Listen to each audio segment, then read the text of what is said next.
In the annals of history, certain battles stand out not just for their scale, but for their profound impact on the course of events. The Battle of Stalingrad is one such confrontation, a brutal clash that became the turning point of World War II. Today, we delve into the harrowing details of this epic struggle, exploring the strategies, the human stories, and the ultimate downfall that marked Hitler's greatest defeat. Section 1. The Road to Stalingrad. By mid-1942, Nazi Germany had achieved significant territorial gains across Europe. Hitler, emboldened by these successes, set his sights on the Soviet Union, launching Operation Barbarossa in 1941. The campaign aimed to decimate Soviet forces swiftly, but the resilience of the Red Army and the harsh Russian winter stalled German progress. Frustrated by the stalemate, Hitler devised a new plan: capture Stalingrad. This city, bearing the name of Soviet leader Joseph Stalin, was not only a symbolic target, but also a strategic one. Controlling Stalingrad would secure the eastern flank of the German advance and provide a gateway to the oil-rich Caucasus region. Section 2. The siege begins. In August 1942, the German Sixth Army, under General Friedrich Paulus, commenced its assault on Stalingrad with a massive aerial bombardment.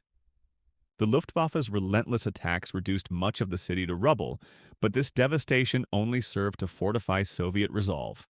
Amidst the chaos, the city's inhabitants, men, women, and even children, mobilized to defend their home. Factories continued to produce weapons, often with workers taking up arms immediately after their shifts. The Soviet 62nd Army, led by General Vasily Chuikov, prepared for a grueling defense, turning the ruins into a formidable battleground. Section 3. Urban Warfare and Personal Accounts. The battle quickly devolved into brutal urban warfare. Soldiers fought for control of individual buildings, streets, and even rooms. The close-quarters combat was intense, with both sides enduring unimaginable hardships. July 29, 1942.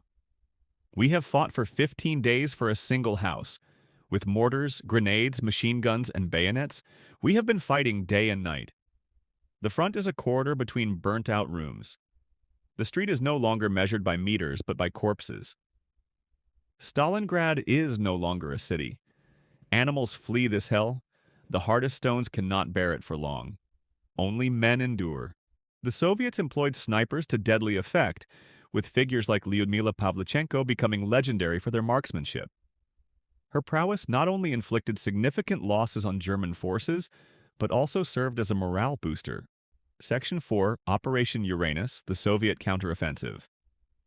As winter set in, the tide began to turn.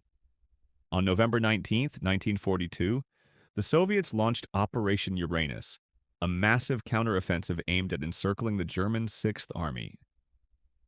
Attacking the weaker Romanian and Hungarian units guarding the flanks, Soviet forces successfully surrounded approximately 290,000 Axis troops in and around Stalingrad. Trapped and with dwindling supplies, the German forces faced a dire situation.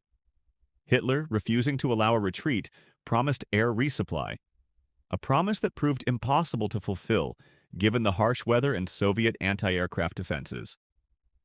Section 5. The harsh winter and human suffering. The encircled German troops endured freezing temperatures, starvation, and constant Soviet attacks.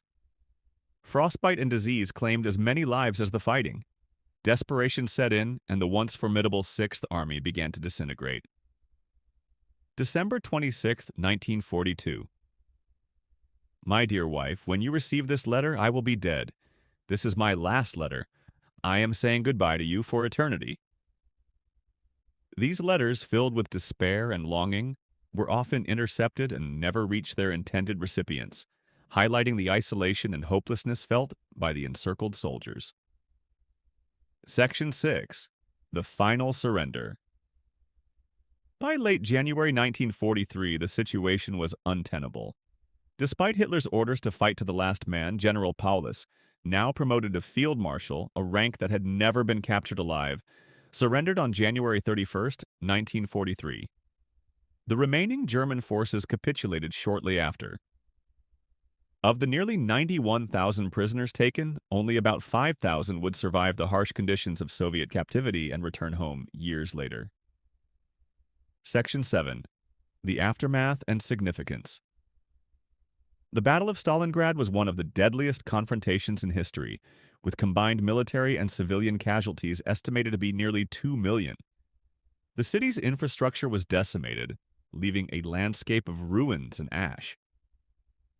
This monumental Soviet victory marked a turning point in World War II. The German army, having suffered irreplaceable losses, was forced into a defensive stance on the Eastern Front. The myth of Nazi invincibility was shattered, and the momentum of the war began to favor the Allies.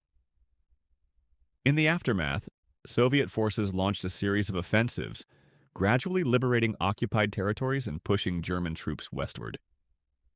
The psychological impact of the defeat also resonated deeply within Germany, eroding morale and diminishing support for the war effort. Today, the city of Volgograd stands as a testament to resilience and sacrifice. Monuments like the Motherland Calls honor the memory of those who perished, ensuring that the lessons of Stalingrad endure through generations. The Battle of Stalingrad exemplifies the profound costs of war and the indomitable will to persevere against overwhelming odds. It serves as a stark reminder of the past and a beacon for future aspirations of peace.